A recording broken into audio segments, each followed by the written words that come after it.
This week on The Other Side, it's time for America to leave Julian Assange alone and be a good ally to Australia. We'll explain what happened this week and why the right and left pretty much agree on this one. Radical jihadist Islam in our midst. New video sheds an even more troubling spotlight on those protests at the Sydney Opera House last October. Woolworths CEO does the ultimate self-checkout from his job and a nasty ABC TV interview. But are Coles and Woolies really ripping us off? Or are we being deliberately sold a lie about the true causes of inflation by powerful left-wing interest groups? We'll explore that question later, and you might be surprised by the answer. The lawfare campaign against US former President Donald Trump to stop him running again reaches ridiculous proportions. You will not believe how political their legal system has become over there. And big tough Vlad Putin takes out another political opponent. So strong and popular he must truly be if he needs to kill off anyone who challenges him.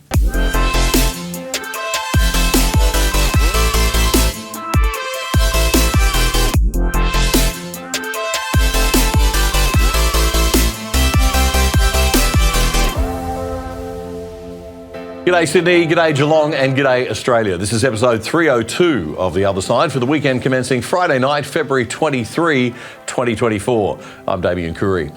Welcome back to the show that gets you informed for the weekend after a busy week with all the most important news and commentary of the week that truly matters without the woke ideology. This is the show that declares its bias right up front. We're free market, free trade, free people, classical liberals. We don't believe government should fix everything. We express strong opinions and we welcome your disagreement. You should not agree with everything we say. This show is all about making us think and challenging the dominant ideas behind so much of the other content that we consume. So let's get thinking. A lot of the time lately, I feel like I'm living in a clown show. Over the holidays, while I was in London, I was pretty stunned witnessing the pro-Palestinian rallies taking place weekly at Westminster.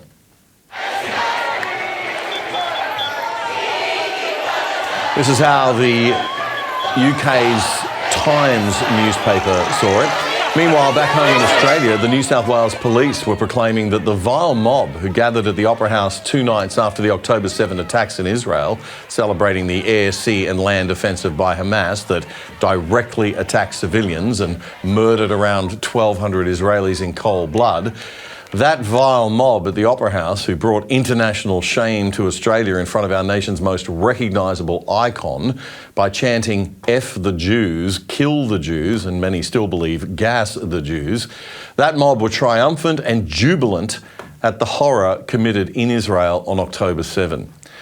Nobody with that kind of mentality or mindset belongs in this country, period, let alone walking freely on our streets and gathering in crowds chanting vile slurs.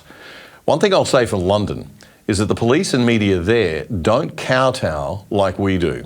While the weekly rallies at Westminster can be quite horrible in intention and sentiment among certain groups, anybody that's heard mouthing such vile words as we heard at the Sydney Opera House would be and is pretty swiftly arrested or moved on by police. Certain flags are not permitted and certain chants are not tolerated. But here in Australia, we had the New South Wales Police trying to tell us all that they weren't saying gas the Jews, but merely where's the Jews. If you're gullible enough to buy that rubbish, I've got a bridge I'd like to sell you. But let's say we were gullible enough. Is where's the Jews any better than saying gas the Jews? The Sydney mob were supposedly gathered in opposition to the lighting up of the Opera House in the colours of the Israeli flag, which was a show of support and sympathy. They lit flares, burned an Israeli flag and chanted their anti-Semitic slogans. What did the police do? Nothing. They let them carry on. And instead, they warned the Jewish community to stay home for their safety. Not unwise advice, but advice that should never be necessary in modern Australia. And remember that the only person who got arrested that night was a guy carrying a rolled up Israeli flag in support of Israel who refused to be moved on. Despite having several signed witness statements from people who say they clearly heard the phrase gas the Jews being chanted, New South Wales Deputy Police Commissioner Mal Lenyon says their audio expert says the phrase was actually where's the Jews. Right, okay. October 7 was the biggest attack on the Jewish people since the Holocaust, and there's been a 700% increase in the number of anti-Semitic incidents reported in Australia. A recent editorial in the Australian newspaper asked this question: what would the reaction of Muslim Arabs in Australia be if, following the Christchurch atrocities, hundreds of white Australian men waving Southern Cross flags gate-crashed a candlelight vigil for the victims while loudly chanting, "Where's the Muslims?" What would you say to those who supported such a demonstration? The expression, "Where's the Jews?" is as bad as "gas the Jews," because it means, where are they? Bring them out so we can kill them. That's the underlying intent of that chant. If you believe that is in fact what they were chanting, I don't.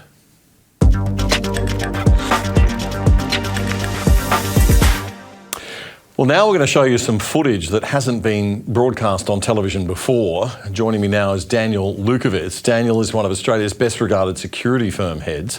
He has more than 20 years experience in security and risk management. And he's also a pretty well-known speaker and media commentator. He was also the candidate for the Sydney seat of Wentworth in the last federal election for the Liberal Democrats, now the Libertarian Party. Daniel, welcome. G'day, Damien. You're joining us today because you've obtained more footage than was seen before of the Opera House incident on October the 9th. Tell us a little bit about it and how you came across this footage. Well, most people will be familiar that within practically hours of the greatest massacre of Jews since the Holocaust, when Hamas left Gaza and attacked Israelis, within hours a rally was planned in the city. And to be clear, Israel had not yet responded, so this was not a protest about what Israel was doing. This was a celebration of mass murder that happened right here in Sydney. And unfortunately, there were some people there who were very openly and very proudly engaging in absolutely appalling anti-Semitic conduct. But what happened after that was perhaps even more disturbing, when there was what amounts to gaslighting efforts by police to convince people that really nothing bad happened that day, when in actual fact what happened that day should appall every fair-minded Australian. And I came into possession of some footage that you're going to see a little preview of, which shows the extent of what happened, the extent of the inaction by the police at not only dealing with it in real time, but how they dealt with it after the fact. And this tells me that we have a real problem in deciding the direction that this country wants to take, and what we consider acceptable and what we consider completely unacceptable.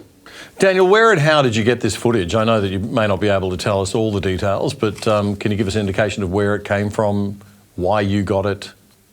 Well, one of the interesting things is that when the police were trying to argue, did anybody say "gas the Jews," or did they say "where's the Jews," or whatever other story you wish to believe, there were so many cameras there. It was like a rock concert. There were dozens and dozens of cameras. So if police wanted to get hold of footage, it was very easy to do so. And that was certainly my experience, because there were crews there were individuals there were eyewitnesses there, and there is documentary evidence that shows not only one particular phrase that was controversial, but even if you set aside "gas the Jews," there were open calls for anti-Semitic jihad on the streets of Sydney. There were flags, symbols and slogans of prohibited terrorist organisations in Sydney, and there were police turning the other cheek and ignoring it, not only during the event, which I understand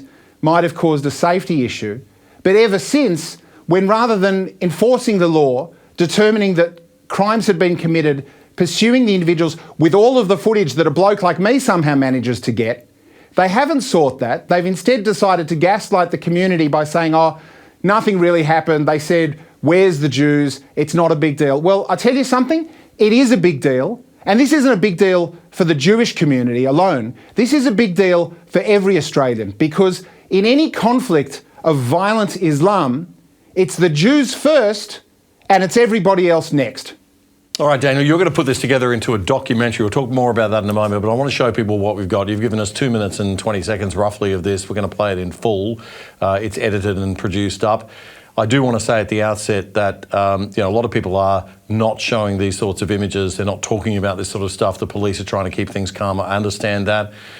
We do not want to discriminate against the peaceful, regular, everyday Islamic community at all. No. What we're watching here is a radical extremist subset of Islamist jihadist activity, which we do need to talk about, which we do need to police, which we do need as a country to worry about. So in that context, let's now just have a look at this 2 minutes of footage.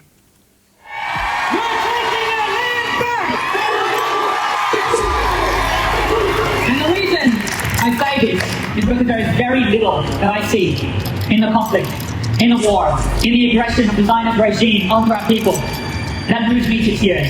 But this morning I cried. And the reason I cried was because I was so overjoyed to see the amount of support that we now have. I checked something to the police. Some people, they try to make for us trouble for next week, doesn't make anything. It was only when all else had failed, when all channels of peaceful protest had been barred to us, that the decision was made to embark on violent forms of political struggle. Governments, including the government of this colonial entity that we call Australia, are tripping over themselves to outlaw boycott, divestment and sanctions on Israel. Resistance is always justified for as long as Palestine is occupied.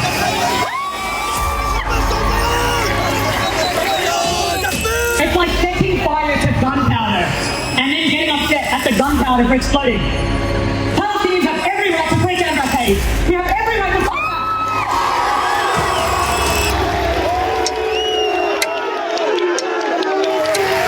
And for the first time in 75 years, we've actually taken back our land.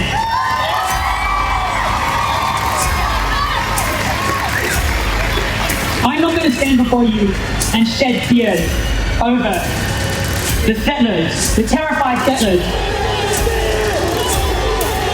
Colonialism is violence in its most natural state, and it will only be overcome with greater violence.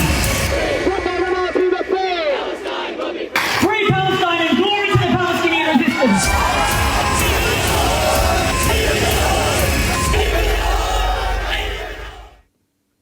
Okay, so let's be clear. It's not representative of the broader Islamic community in this country or any other, but it is something that needs to be looked at and addressed. This is, you know, obviously an extremist, jihadist, Islamist sort of small group. But boy, Daniel, it looks more like Gaza than Sydney. I must have watched that clip dozens of times, and it still chills me to my core. And you did notice in that clip at one stage there was a quite lovely Lebanese gentleman there, and he was down there protesting, and that's his right, and that's a right that I absolutely support. And he was furious that there were people actually firing rockets, flares at police, and the police did nothing about it. And he knew that that was going to cause trouble for his community later. And, you know, he and several others were actually saying to the police at the Sydney Opera House, what are you doing? They were reporting actual crimes in progress, and the police were just maintaining a respectful distance, which essentially told people, literally calling for death to Jews, literally thanking Hamas, a prohibited terrorist organisation in this country, and a free pass. And this is I mean, let's bear in mind here, we're talking about October 9, right, in Australia. So a day or so after this hideous attack. We're not talking now after we've seen Israel's response, and some people might be a little bit concerned about it goes even earlier, because if you think about an event like that, and prior to that there were speakers at the town hall, there were PA systems, the whole bit that you set up with a protest, that started being planned while there were still Hamas gunmen unaccounted for in Israel. So who was that guy speaking at town hall that we saw? So they started the town hall, they moved down to the Opera House, but he was speaking there. He sounded more like he was delivering left-wing, socialist, radical rhetoric, colonialism and all this stuff, rather than talking about anything related specifically to the Palestine problem. Yeah, I mean, what was interesting is that a lot of the crowd there, you know, there was certainly your garden variety leftist protest, renter crowd, you know, socialist resistance, communist were there as well. But what happened later on at the Opera House, this was not the blue-haired, Marxist red flag block. These were actual Islamist chants in Arabic. This is not something that a kid at City University picks up. But it was interesting that they were using lots of buzzwords to try and appeal to that crowd. So talking about things like colonialism and oppression and resistance. And these are all sort of buzzwords to an aspiring campus leftist. But let's be clear, if you use the word resistance, but you're talking about rape, you're talking about mass murder, you're talking about burning entire families alive for no other reason than because they're Jewish, that's not resistance. That's genocidal. That's Nazism. That's anti-Semitism.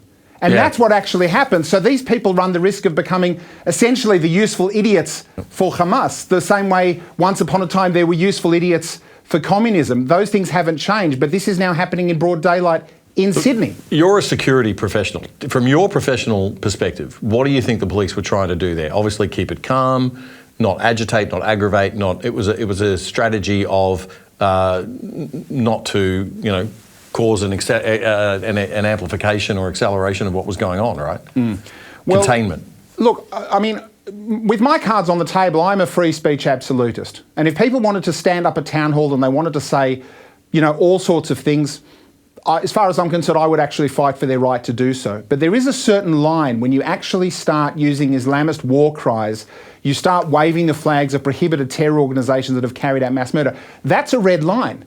Now, I don't necessarily expect the standard police officer hanging around the city to be fluent in Arabic or Quranic warfare to necessarily know when a crime has been committed. But at the point where there's actual flags being set on fire, there's incendiary missiles being fired at the police, and then the police do nothing, I beg your pardon, that tells me that they're either absolutely scared out of their minds, which means they were unprepared, they were under-resourced, and they were caught flat-footed, or it tells me that they had instructions not to make trouble. And given that subsequently there wasn't a proper investigation, there were no significant arrests that I'm aware of, and in fact, the only person that got arrested was arrested for carrying an Israeli flag, the Jewish of all guy things. with the Israeli flag. Right? That tells me that the police have basically given the green light to people who in any other country, in Europe, for example, would be thrown straight in the back of the divvy van, but in this country were given the green light. And that can only lead to more of this, not less of it, which is what Australians deserve. Daniel, thanks very much for joining us. Really do appreciate it. You've got a fundraiser up to turn this into a documentary, I understand. It's called... Yes, so it's Where's the Jews? And I'd love people to go to where'sthejews.com so that we can raise enough money to turn this into a full-length documentary, because you ain't seen nothing. We're sitting on some incredible footage that's really going to open a few people's eyes. It's going to make a few people nervous. Where'sthejews.com. Right, that's on the screen there, so where'sthejews.com if you'd like to support Daniel Lupton in getting this documentary put together and this very important footage out there. Daniel, thanks for joining us on The Other Side.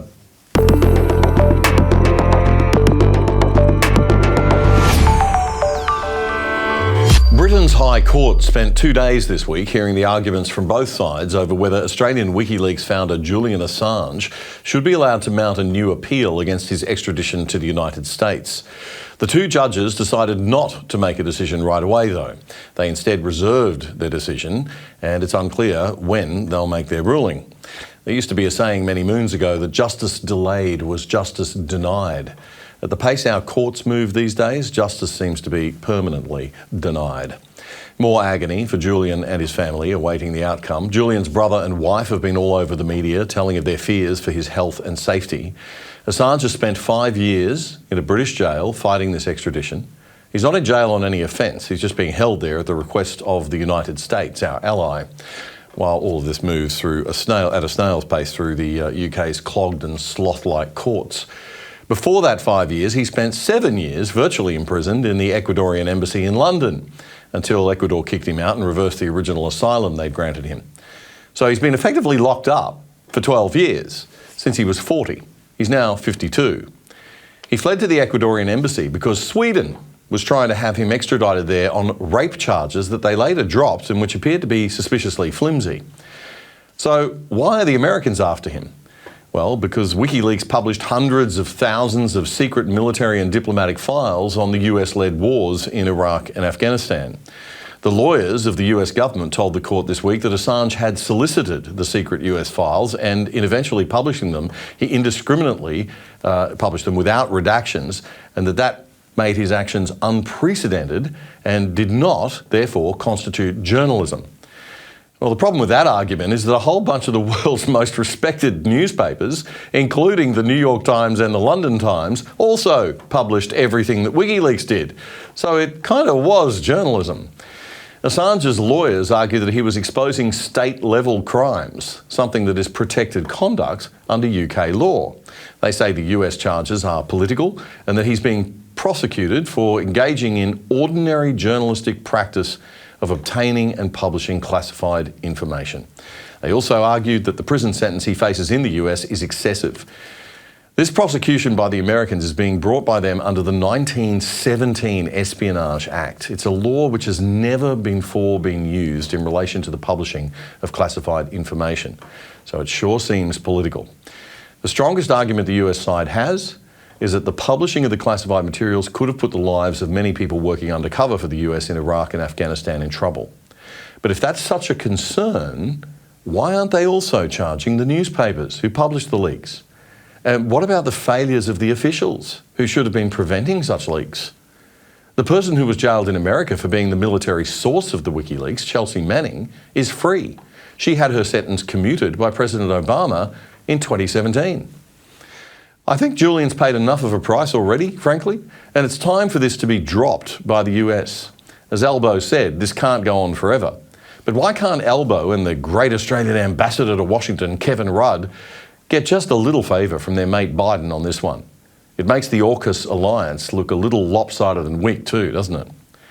Assange has effectively been locked away for more than 12 years, and he suffered significant physical and mental health effects. This is just state cruelty and abuse, and it makes it very hard for the Liberal Democratic West to maintain any moral high ground over real politically persecuting states like, I don't know, Russia. How can we complain about Navalny and other political prisoners in China, for example, when we do this sort of thing to our own?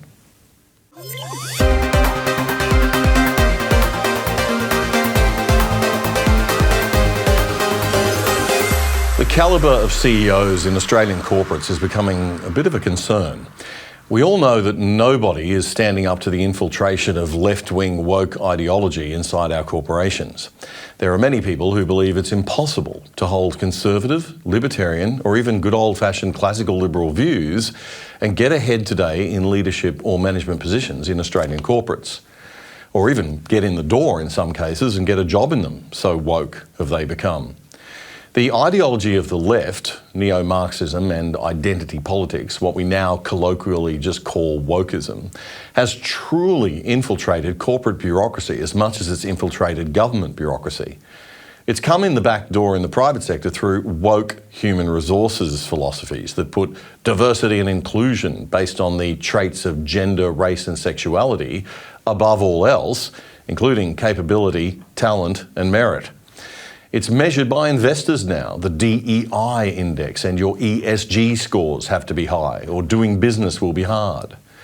This is ideological infiltration of the worst kind, and there is a backlash happening because, of course, it's all failing. When you block the best talent from coming in, your business suffers.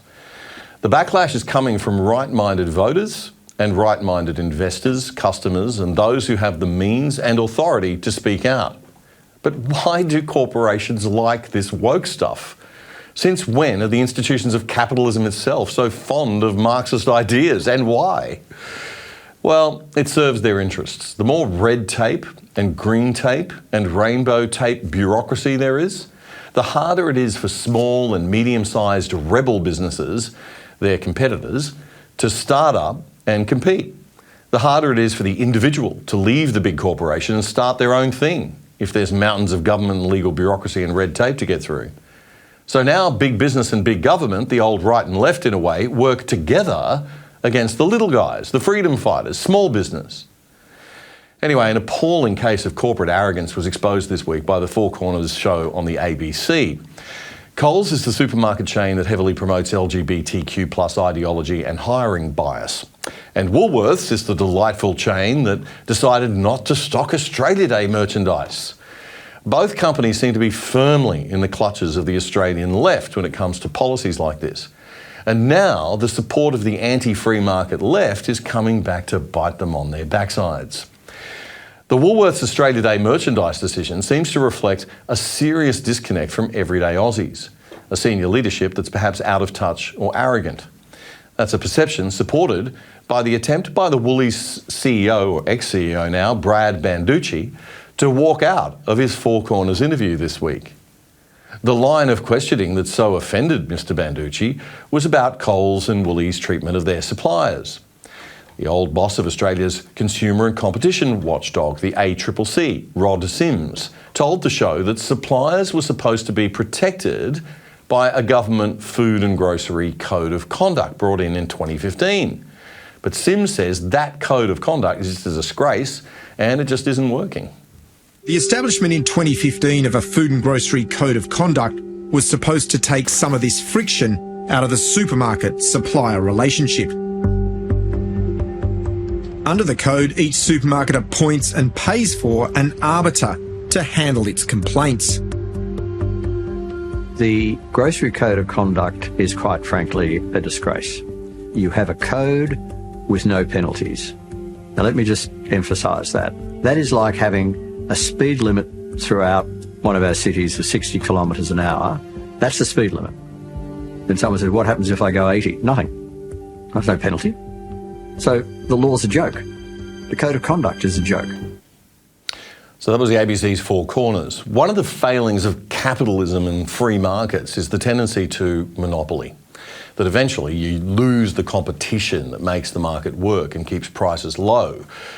Basically one or two players will get too big and they start controlling things, and that is probably one of the only roles the government should play in regulating the market, preventing those kinds of monopolies.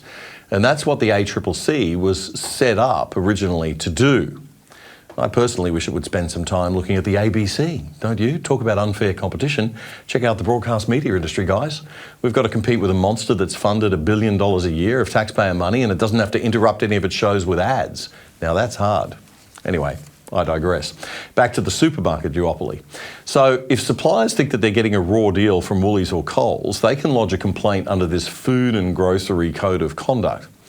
But guess how many complaints have actually been lodged? Well, for Coles, only as few in as many years, and for Woolies, actually zero. Why? Well, maybe it's because they do a good job of sorting out deals with suppliers without any need for government interference. But Four Corners says no, that's not it. The suppliers that it spoke to said if you complain, you get retribution.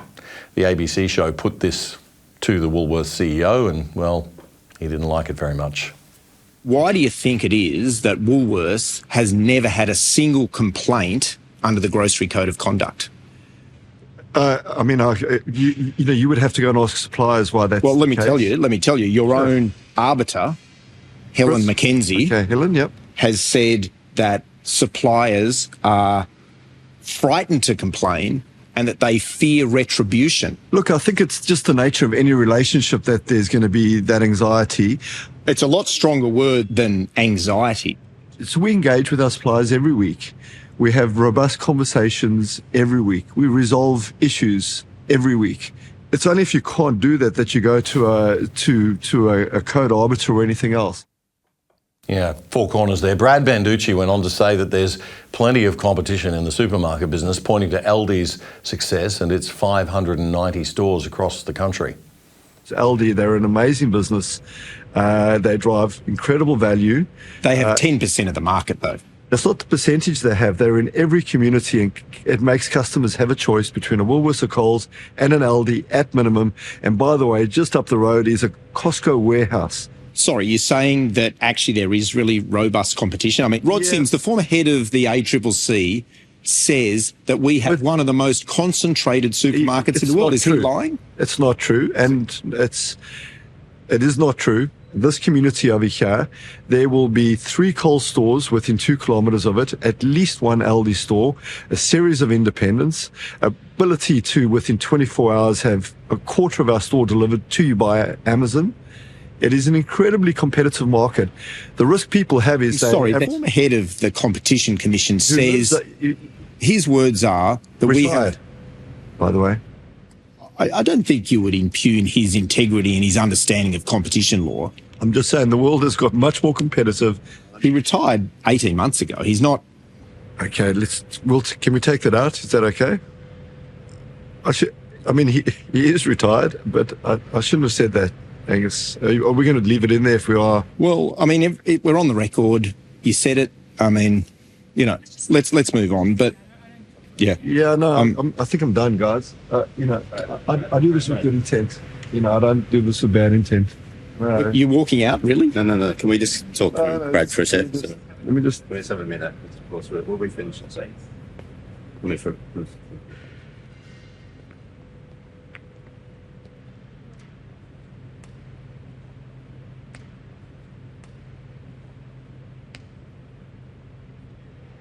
Let's keep going.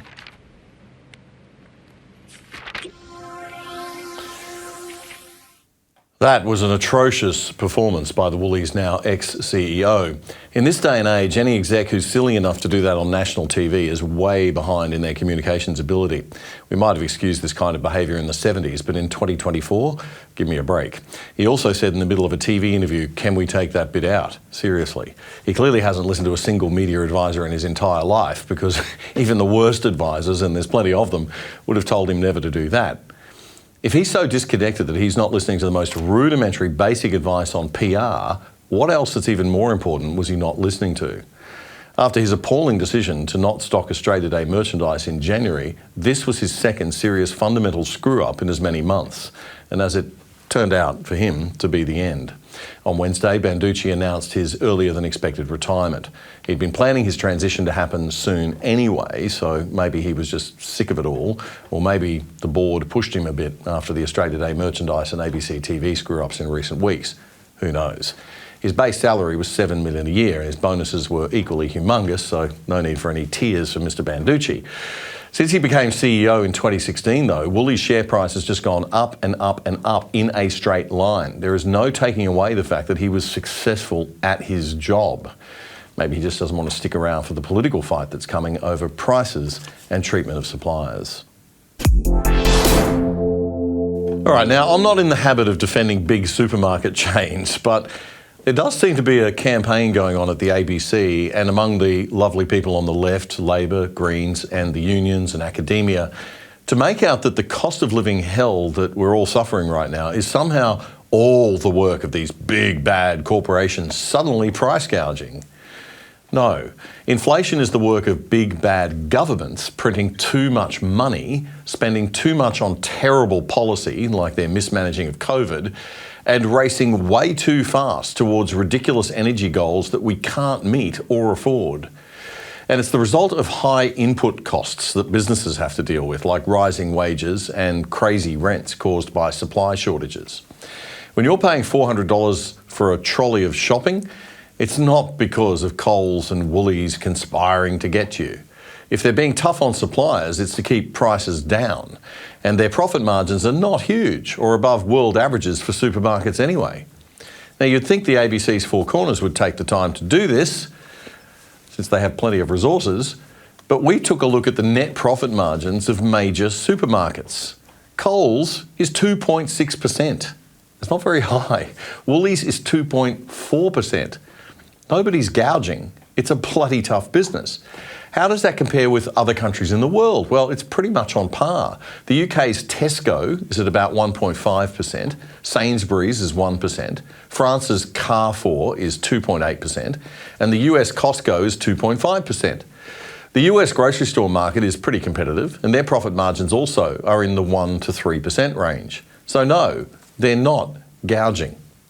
Is the Aussie supermarket industry a duopoly dominated by Coles and Woolies? Wouldn't have been too hard for the ABC Four Corners show to just show a chart of the market share breakdown, right?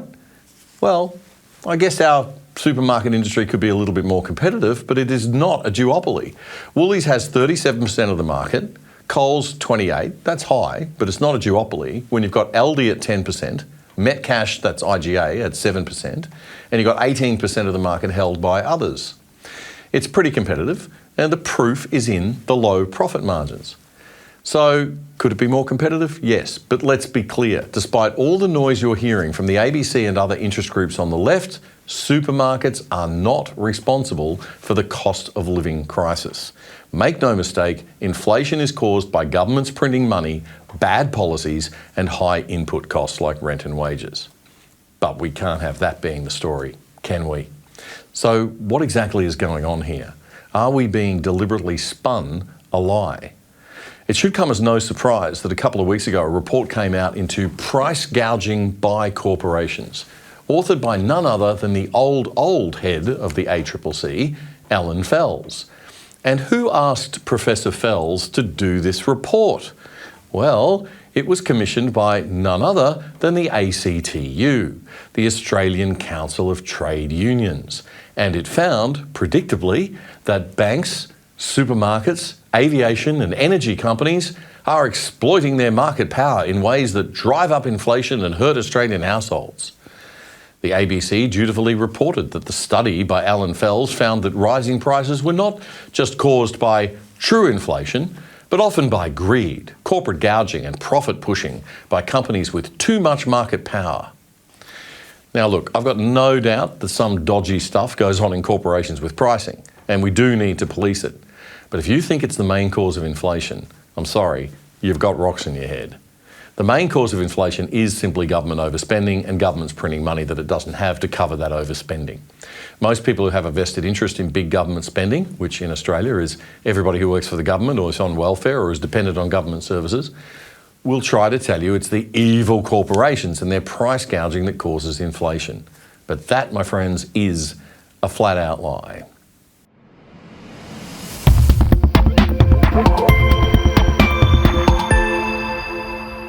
Okay, so it's absolutely clear now to everyone who's not completely blinded by hatred of Donald Trump, and it's even clear to lots of people who can't stand Donald Trump, that the United States legal system is being used against him in a campaign of political lawfare by the Democratic Party and their appointees in state judiciaries, in law enforcement, and in departments of justice to stop him becoming president again.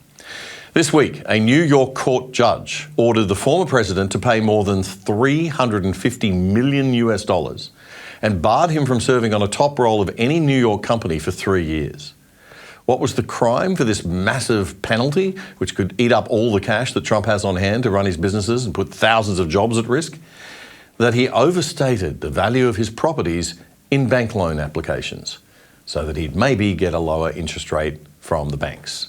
All of this happened long before he became president, and it was a victimless crime. Did he do what was alleged? Well, probably not much beyond what was normal practice at the time, but enough to get a conviction if you're a Democrat Attorney General deliberately going after a political opponent. One of the lending banks who would have been the victim of this terrible crime, the massive German bank Deutsche Bank, assumed from its own analysis of Trump's properties that his net worth was billions lower than what his statement said. No representatives of the bank testified that they would have priced the loans any differently as a result. Bank employees, in fact, testified that they longed for Trump's business. So there's no victim here, just political lawfare. And that is the problem. Not only is the guilty verdict a bit of a sham, but the penalty is off the charts in terms of fitting the crime. The penalty has to be paid within 30 days. Trump has to find that cash, equal to more than $500 million Australian dollars. He can appeal the decision, but he still has to front up the money first and then fight to get it back later. No right-minded person could possibly look at this and say, oh, that's normal, that's fair, that has nothing to do with politics. It is an obscene and obvious abuse of power, far worse than anything Trump could ever have done. And it brings into disrepute the legal system itself in the United States and certainly in the state of New York. Those responsible for this should face charges of election interference and egregious abuse of power. The Attorney General of New York State is an elected position in America. It's a political position, and it's currently held by this woman, Letitia James, whose politics are as modern left-wing as you can get. Here's her campaign pitch on the left-wing Now This website from back in 2019. America is an uncharted territory. We are angrier and more deeply divided than we've ever been at any point in our history since the Civil War. And at the eye of the storm is Donald Trump, ripping families apart, threatening women's most basic rights. I'm running for Attorney General because I will never be afraid to challenge this illegitimate president when our fundamental rights are at stake. From the Muslim ban to efforts to deport immigrants, to denying transgender students the ability to choose whatever bathroom they want, rolling back regulations to protect our planet, colluding with foreign powers, putting profits over people, dividing us in ways we haven't seen in generations. I believe that this president is incompetent. I believe that this president is ill-equipped to serve in the highest office of this land.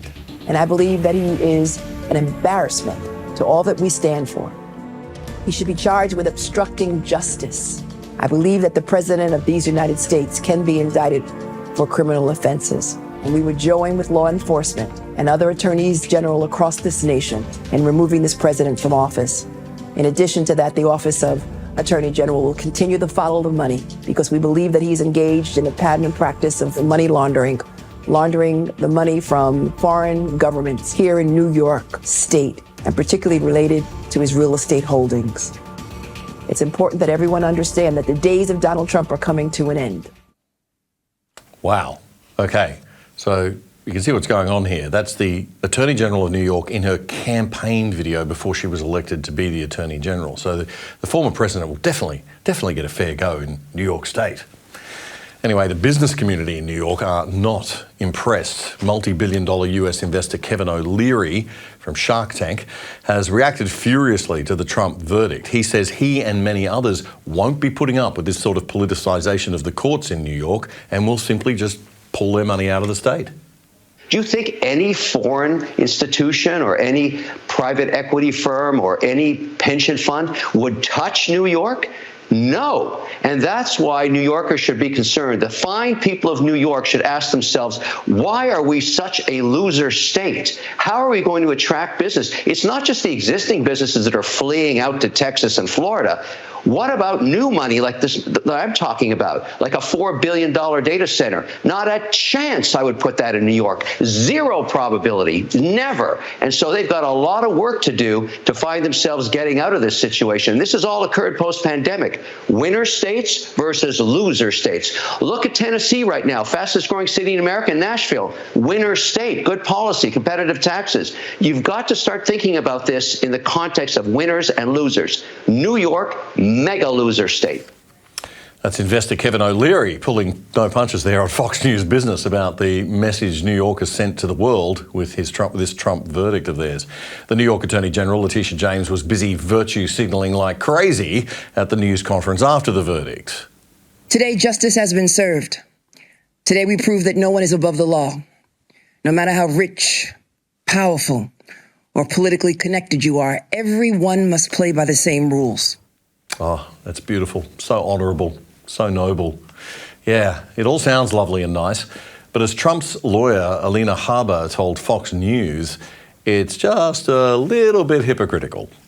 Nobody is above the law. I would just like these left-winging DAs and AGs to show us that. Show us that. I'm inviting you to show me that no one is above the law while we have Hunter Biden, Joe Biden, and all of his friends up in D.C. and the deep state that have not been touched. Everyone is above the law if they're friends with Miss James, if they're friends with D.A. Bragg, and if they're friends with Fani Willis and Jack Smith. The only person that is not, the only person who did nothing wrong but will still get persecuted and prosecuted is President Trump because they can't beat him in November.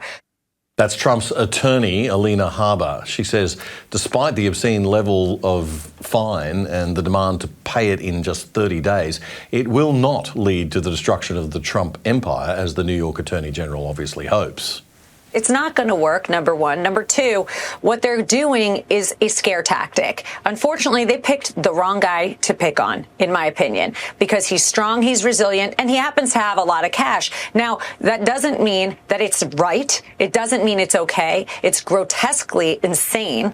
I was speaking to somebody today that actually mentioned that there are countries that literally make that in a given year in certain industries, countries in this world, but they would find somebody for what they call understating their statement of financial condition and making Deutsche Bank and Zurich, who, by the way, they still work with, money. But they're going to find him that kind of thing. It's absolutely insane. No, there will be no mayhem for the Trump organization, unfortunately. I know that probably was Miss James's goal and Judge Engoron, but that is not going to be the case. Ouch. Donald Trump's attorney, Alina Harbour, speaking to Fox News in the US a couple of days ago. We'll keep you updated on all the lawfare attacks on Donald Trump in the coming months as things progress. One thing is for sure, all this is doing is making him more popular and stronger in the polls. So utterly stupid are the left in America. It's a pity the Democrats can't focus on winning in the actual election by putting up a candidate who's not suffering dementia, maybe?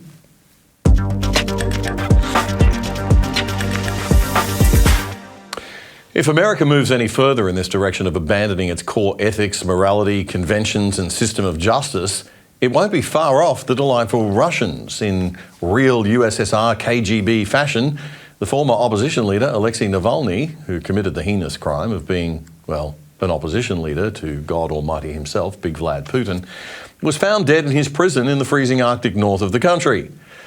Navalny was an anti-corruption campaigner who rose to become the most prominent critic of Putin. In August 2020, a plane travelling from Siberia to Moscow was diverted to Omsk when a passenger on board became seriously ill.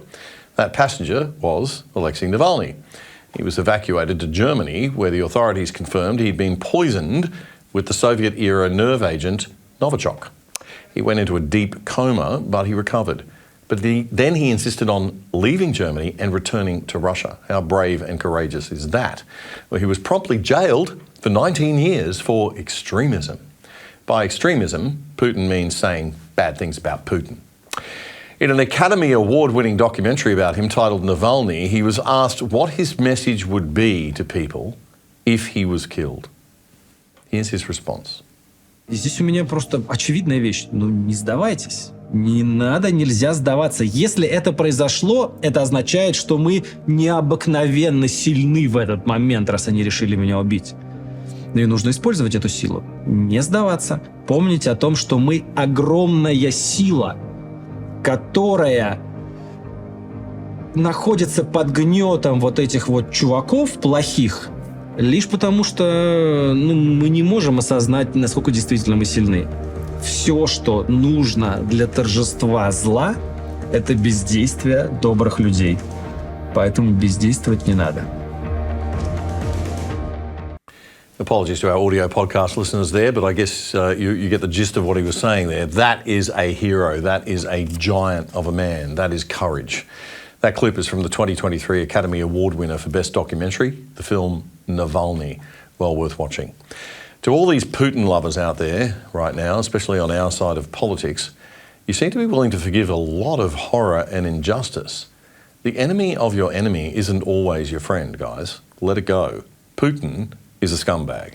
And if he is so popular with the people, as defenders of this dictator seem to want to tell us all the time, then why does he fear a democratic election so much that he has to lock up anyone who upsets his little ego ever so slightly? Dozens of Russians left flower tributes at a Moscow monument on Monday to honour Navalny, despite hundreds of arrests in the days since the opposition icon's death was announced, reports The Australian. How brave is that? Nearly 400 people have been detained and at least 150 sentenced to short prison terms in the 3 days after the death was made public, according to human rights groups. Look, you can support Putin's position on the Ukraine war as much as you want, if that's your thing.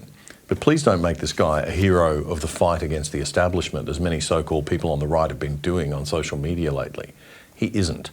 He is the leftist establishment. He's everything that we are fighting against. As conservatives and libertarians living in Western democracies, we need to defend our culture and systems even as we critique them. The false equivalence people are drawing by saying Putin is no worse than Biden, Sunak, Trudeau, Elbow, etc. That's not good.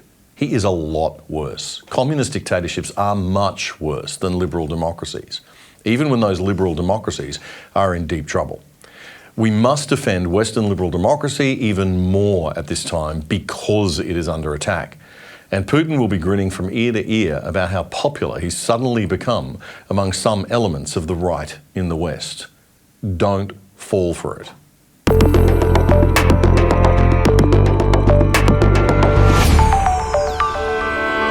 And that is all we have time for this week on The Other Side Australia. Please like and share and tell your friends about the show. We really appreciate your support, and that is the best way that you can support us and help us keep the media landscape in Australia more diverse politically and have more diversity of opinion, the only diversity that should really matter. And do join us on ADH TV at adh.tv for all our great content. Alexandra Marshall, Daisy Cousins, Spectator TV, Fred Paul, Nick Cater and David Flint. You can download our app to your phone. Just search up ADH TV on Google Play or the Apple App Store. We're going to have some new news soon about a new great website, or you can watch our live stream on YouTube at any time. There's heaps of ways to find us, and we'll catch you next weekend for The Other Side. We drop a new show every Friday night at 8 p.m. I'm Damien Curry. Bye for now.